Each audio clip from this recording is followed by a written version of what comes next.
meus queridos alunos do 9º ano.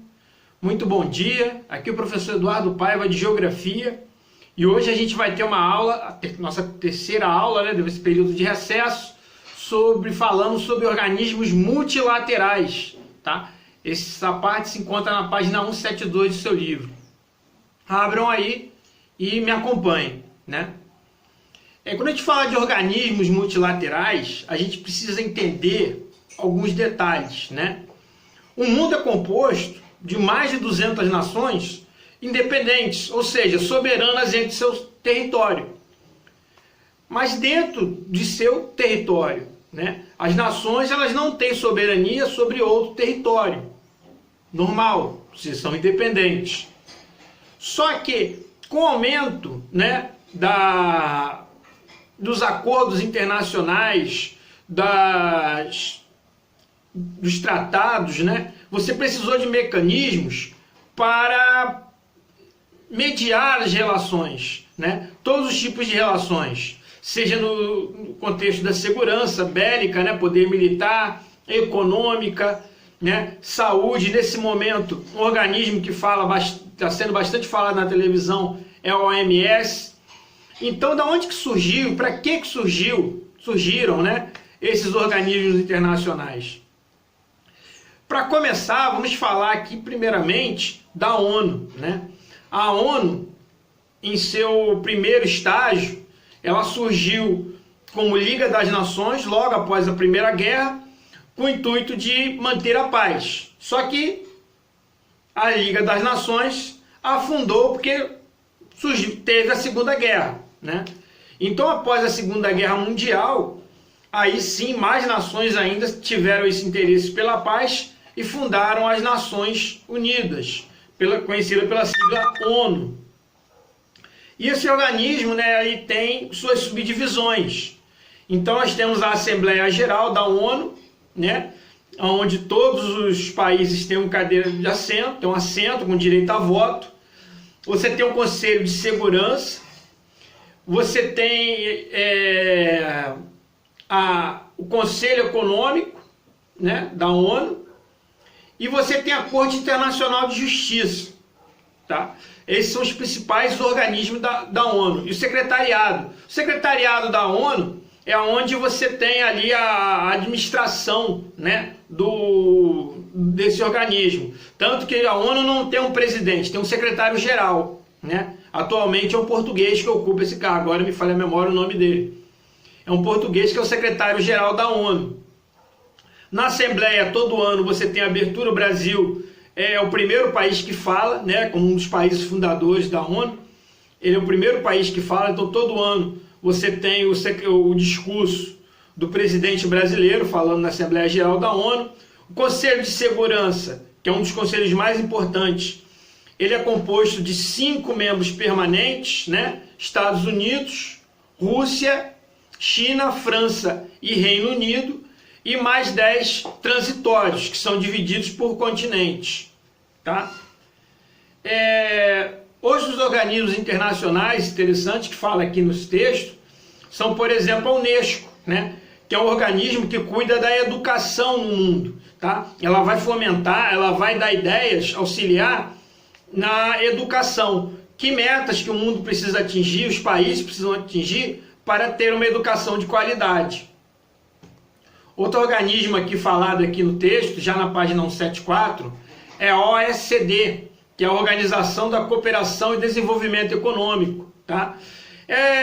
Como alguns dizem, né, é o clube dos países ricos, é ali que eles determinam as regras do capitalismo.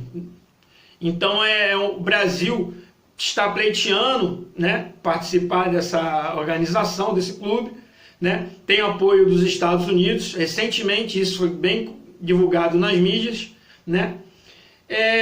Já falei da OMS, que no momento dessa pandemia de coronavírus está o tempo todo no noticiário, tá? É a Organização Mundial de Saúde, é ela que controla, né, de alguma maneira tenta auxiliar os países no controle de doenças, é ela que observa como um todo a propagação de certas doenças, como aconteceu agora é o exemplo máximo, essa pandemia do coronavírus. Eles observaram o nascimento da doença e começaram a observar ela se espalhando pelo mundo, e até que foi decretado esse sistema de pandemia. E hoje ela regula, né, os países em busca de uma solução para isso, sem ser essa solução do confinamento, do isolamento social. Outro organismo importante também falado para nós aqui do continente americano é a Organização dos Estados Independentes, tá? Dos Estados Americanos, perdão. Organização dos Estados Americanos. Ela funciona muito parecido à ONU, só que direcionada, né, aos 35 países do continente americano, que vai desde do Canadá, né, na América do Norte, até a América do Sul. E militar? Tem algum organismo militar? Sim, nós temos alguns organismos internacionais militares. Temos, por exemplo, a OTAN, né, que é a Aliança do Atlântico Norte, Aliança Militar do Atlântico Norte, que é também uma das mais antigas organizações multilaterais.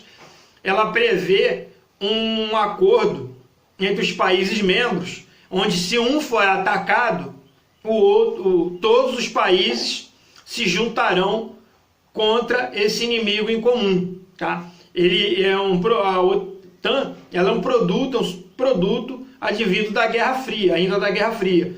Então, muitos países se aliaram à OTAN, Atlântico Norte, então os países europeus, mais os Estados Unidos, tá? Formam quase que um bloco só militar.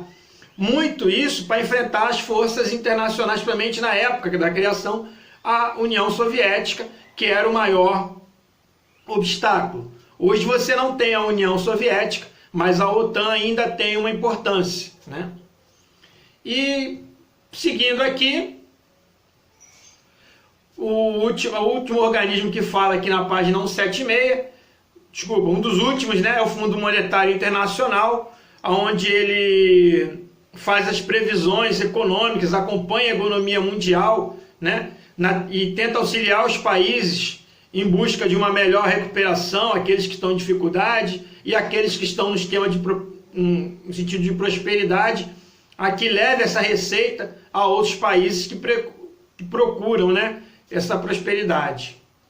Organização Internacional do Trabalho organiza as regras do trabalho mundial, né? Algumas regras, cada país é soberano, mas algumas regras são definidas na OIT, na Organização Internacional do Trabalho, para que nenhum país, nenhuma nação fique em prejuízo diante de outra. E por último, citado aqui, agora sim, o G20, esse sim, o grupo dos países, os 20 países mais ricos do mundo, tá? Então eles organizam e definem as diretrizes para onde o mundo vai, economicamente, militarmente, geopoliticamente, né? Eles se reúnem todo ano e fazem as suas reuniões. É sempre bem comentada a reunião do G20.